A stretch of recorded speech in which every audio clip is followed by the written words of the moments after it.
Hey everyone, Joey here, aka Animus, and today as a Patreon request from CP, I'm going to be reviewing the 12th album by The Necks, Open. The Necks are the Australian jazz trio of Chris Abrahams, Tony Buck, and Lloyd Swanton.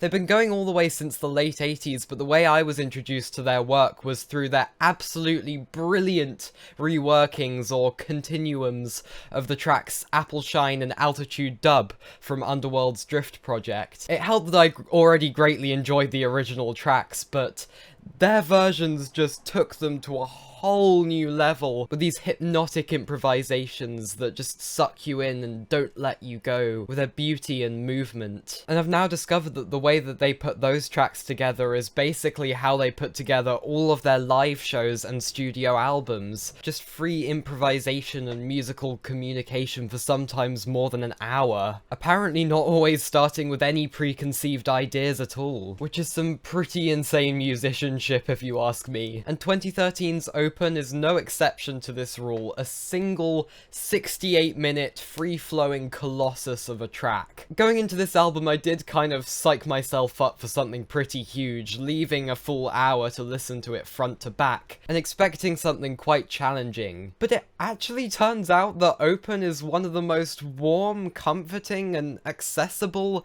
hour-long jazz compositions you could imagine. In fact, though they're two extremely different albums, my analogy of watching cloud patterns for the pacing of Talk Talk's Laughingstock, which I used in my last album review, oddly enough fits in with this album pretty perfectly. The idea of the feeling of stillness and constant movement at the same time. And I feel like this is a great entry point to the Necks' work, and perhaps just long-form improvisational music in general. It's not nearly as driving, attention-grabbing, or out there as their work with Underworld or any of their other releases, which I've read up about and listened to bits and pieces of, but it's not trying to be in any way. It's understated, subtle, peaceful, slowly unfurling itself over time and letting you just soak it all in, and I think it's often quite beautiful in that way. We begin the piece with a kind of jangly drone on something which is maybe, I guess, a modified piano, with a sound more akin to a harpsichord and what seems to be the same note repeated with different timbres. The way we start out with just the tonic and the dominant reminds me of how perhaps a piece of traditional Indian music would begin,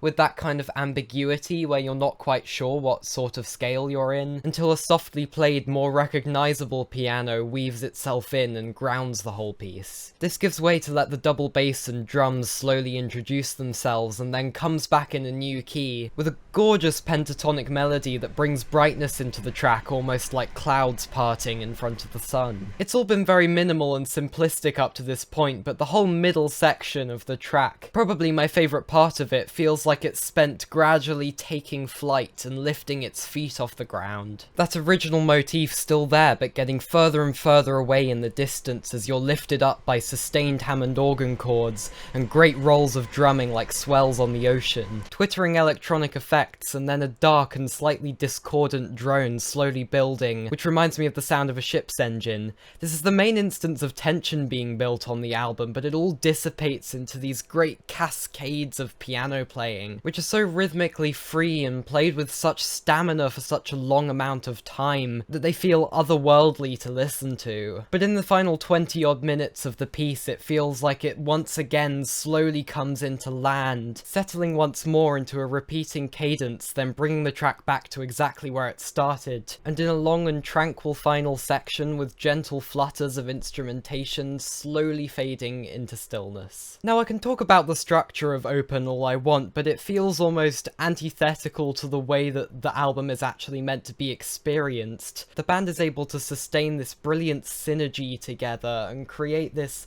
lasting feeling of peace. It's a very therapeutic and meditative listen, and the way that the album slowly and gradually progresses and rises and falls, uses tension and release in a way that you barely notice but very much feel, makes listening to the whole thing front to back almost feel like drifting into a dream and then returning back to your body at the end. Now, I do feel I have to be in a certain mood with a certain level of patience to fully enjoy this project, and for the most part it is a very simplistic listen, especially if you're a well-versed jazz listener. I do feel that the middle third of the album is the most interesting one, and I don't think there's really any moment here that would really grab you or knock you off your feet, but I don't think that's what this album's trying to do. Its emotional impact is gentle but lasting. From some other music of theirs I've heard, I know they're very much capable of creating something very intense and powerful. So it's very clear that on Open the intention was to work with stillness and create something very understated.